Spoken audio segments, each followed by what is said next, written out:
Hi everyone, and welcome to my video. In this video, I am setting up August in my plant journal, which is actually quite a new journal that I started at the end of June, even though it says July. It was close enough to July, I just put them both in the same month. So the reason why I wanted to start this journal was because I was having a huge issue with fungus gnats. And if you're dealing with pests, you need to be pretty on top of it and stick to the routine of treating your plants and dirt for said pest. And the reason I had such a huge issue with fungus gnats was because I was a fool. And don't do what I did. Please take this as a public service announcement. And if you don't use up all your dirt, make sure that thing is like vacuum sealed. Because otherwise, fungus gnats will get in there, they'll make a lovely home out of it, and then in a year you'll use the dirt to plant some other plants or to repot, and it'll be crawling with fungus gnats, and because you're a fool, you bring them inside, and the gnats are now everywhere. So if you have leftover dirt, seal that bad boy right up, or like dump it in the garden, or like outside garden, not your inside garden if you had an inside garden for some reason, or throw it out. Sucks, but it'll save you a lot of grief. And the best way I ended up dealing with the fungus gnat issue was I found the source of the problem and completely repotted it with brand new soil. And like flushed the roots out. With water. Not with anything else, just water, like from the hose. So high pressure water. Anyway, in this video, I am mostly using stuff that I have gotten from Archer and Olive and Stickii Club. The layout I use in this is pretty simple. It is essentially a calendar overview where I can see everything I've done in one page, and sometimes I'll put things that need to be done in advance, sometimes I'll write what I have done. So like, for example, with the fungus gnat treatment, let's say I sprayed it with insecticidal soap on one day, and then I will take note of that in the overview, so then I can look at it every day and see when I need to treat it again. I mostly use it to keep track of when I need to water my plants, and as we know, plants don't really have a sense of time. They will be thirsty when they're thirsty. It's not like once a week thing. So even though I might put it in my plant journal, let's say once a week for watering my pothos, I will check it to make sure it does actually need to be watered, or if it can sit a bit longer or last a few more days.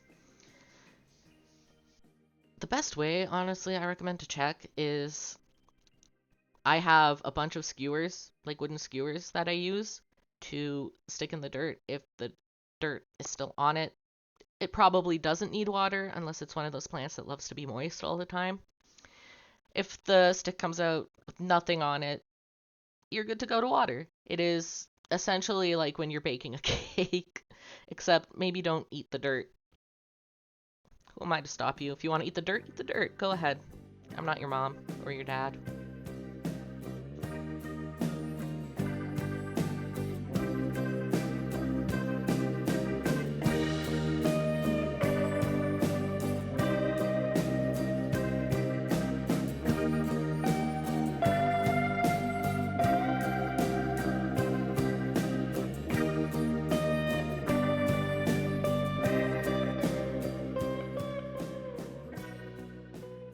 Yeah, I'm actually in the process of swapping all of my plants into clear nursery pots and then using whatever pot they were in as like a decorative outer pot. Because I've just been dealing with some a few plants have been dealing with some transplant issues, and I am a nosy guy, so I want to know what's going on with the roots, especially because I'm pretty sure root rot or just the roots drying out completely and dying has been the cause of the transplant woes. And with the clear nursery pots, I can see what's going on with the roots. And let me tell you, with the pothos, that thing grows roots so fast, oh my god. I transplanted it 4 days ago, and the roots have already grown by like 2 inches or more. It's ridiculous. It's fun to see though. Clearly I don't have a lot going on in my life if I think roots growing on a plant is exciting.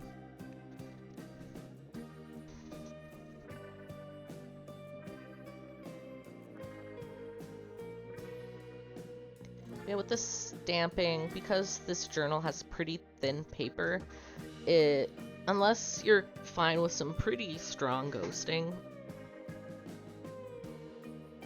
it's not any bleed through, it's just some really powerful ghosting. I would recommend stamping on another piece of paper and sticking that to the journal paper before stamping it directly onto said paper.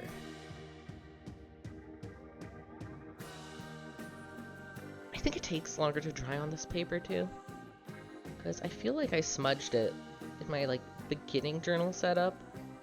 I was a little bit annoyed about that, but whatever, it's what it is.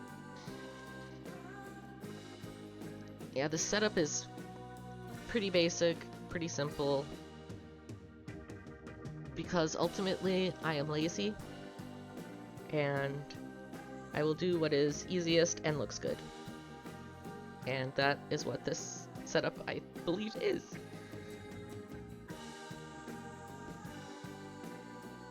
So basically what I do after this monthly view is I will keep a log that is more detailed than what this overview is of what has been done. For example, let's say on the 2nd, I repot the plant that was infested with the fungus gnats. I'll just write repotted plant on the 2nd, and in the log I will go into more detail and be like, this plant, I repotted it with completely brand new soil, moved it into this kind of pot. I also flushed it out and sprayed it with insecticidal soap, etc., etc. So it's much more thorough than just like repotted such and such.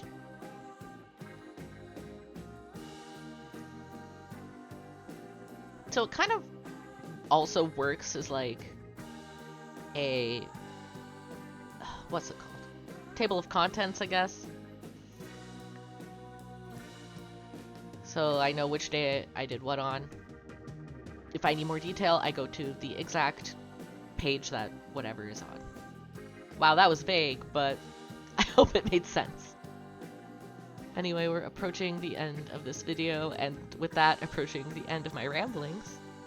If you enjoyed that, I hope you stick around for my next video, and maybe leave a like or a comment, and I will get back to you. If you're curious about any of the materials that I used and maybe didn't include in the description, let me know, and I will also get back to you.